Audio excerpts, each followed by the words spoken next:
There goes the drugs.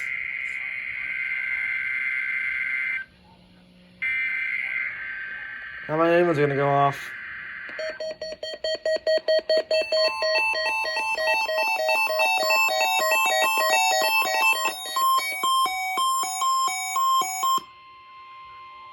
This is a test of the all-hazards NOAA weather radio warning device.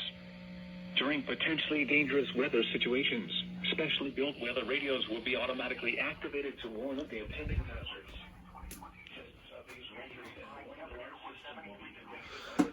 Wednesday between 11 a.m. and noon. If there is a threat of severe weather, the test will be postponed to the next available good weather day. Reception of this broadcast and the warning alarm will vary at any given location. Variability. Normally, one noticeably greater possibility from the transmitter will occur even though you are using a good quality receiver in This perfect butcher. working order.